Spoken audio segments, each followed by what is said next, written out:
I'm Kelly Hale. I'm an occupational therapist, Pilates practitioner, and pelvic floor specialist.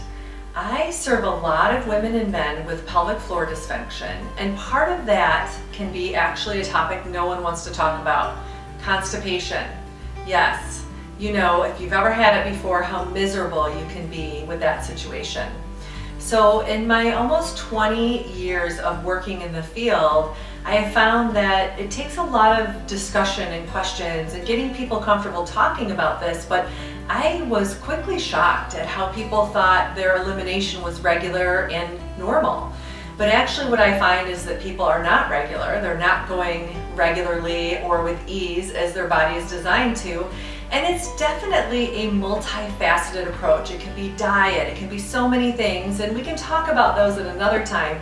But today I want to talk about the ergonomics, the structural posture, if you will, of elimination. In other words, we're going to talk about the posture and ergonomics of pooping, because it can be so much easier than perhaps you've experienced thus far. So you may want to consider how you're currently doing this activity of daily living, and if you need to bring in some additional support, say like a squatty potty, and we'll talk about posturally what that would do for you. So let's back up a little bit and talk about other cultures that do not have modern plumbing and facilities. And so a lot of people in those cultures actually squat to go to the bathroom. It's a topic for another time, but those cultures where they're actually going into a full squat to eliminate, they actually have much healthier hips and knees and joints and a lot less joint replacement. So again, a topic for another time, but just something to keep in the back of your mind about why that full squat is so important and what the squat can do for you in terms of elimination. So most people, when they go to the bathroom, aren't even aware of how they're seated and how they're using their posture. And there's actually a difference between the male and female posture that gets embedded or started very early as children are learning to toilet train. So I want to talk about that a little bit and actually show you that posture. So we're going to dive into the posture or ergonomics of elimination. In other words, the best posture for pooping. And I want to go into this from the idea of comparing the structure and the postural setup for elimination that men have versus women. So we can look at this and learn a lot from this, and men do have constipation as well, but you hear of so many women having constipation, and I think after you learn some of these easy tips, you may find that your structure is set up so you're less likely to have constipation. So when one is seated on the toilet, men have to sit somewhat forward. They can't go into a posterior pelvic tilt because of their apparatus. They have to keep everything pointing down so that they don't spray out in front of them. So for men, they're just naturally designed not to go into a posterior pelvic tilt. And this is important because when someone tilts posteriorly, what's happening is they're shutting down the pelvic floor. So women shut down their pelvic floor, and all of a sudden they're having to push because it's not easy. The floor is not opening and letting everything slide out like it should naturally do. So women will even go into something called a Valsalva maneuver, where they're pushing down, bearing down, and not using the breath properly. They really can't help it though because of the way that they're set up. Now we really do a disservice to girls because we set them up for a lifetime of faulty pooping ergonomics or pooping posture. So what happens to little girls is they sit down in a posterior pelvic tilt and their legs are dangling because their feet aren't touching the floor yet. So all of a sudden that rectus abdominis, the hip flexors are grabbing, and it puts them further into a posterior pelvic tilt.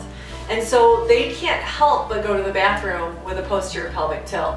And as I said, what happens is that's going to close down the pelvic floor and make things so much harder when it doesn't need to be. So if we teach little girls and we as women learn to get out of that posterior pelvic tilt and make sure to stay up over our pelvis or even go forward a little bit into an anterior tilt, things are going to release a little bit more easily. That pelvic floor is going to open a little bit more easily. And so for those little girls, we don't want their feet dangling. So you could put their feet on a squatty potty, or you could tape up some boxes and put them underneath their feet. I know my daughter, when she started potty training, she was using a squatty potty from day one because, of course, I'm all about those pooping ergonomics. And so having that position just helps the pelvic floor to open and have greater ease.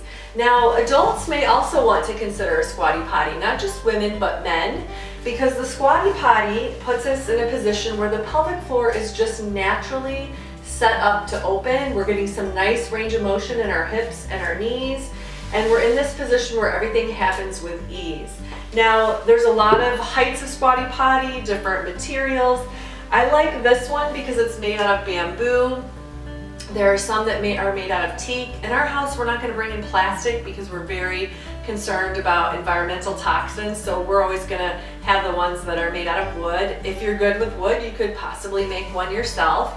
I have some clients that are so gung-ho about this, they've even purchased the collapsible, foldable squatty potty and they take it out in the world with them.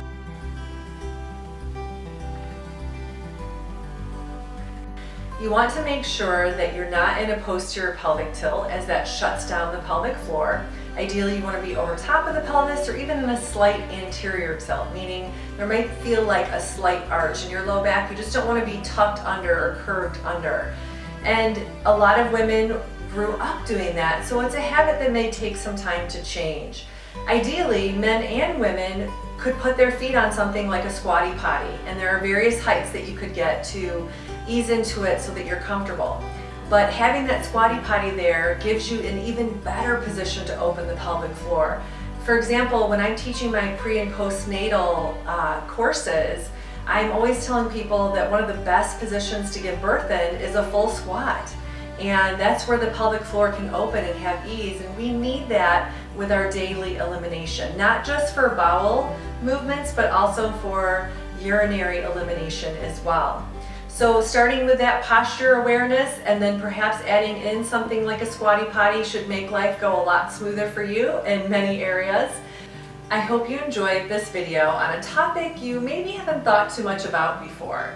So I'd love to hear what you thought. Leave a comment below and be sure to share, because I'm sure you have friends and family that would also like an easier time around this activity of daily living function.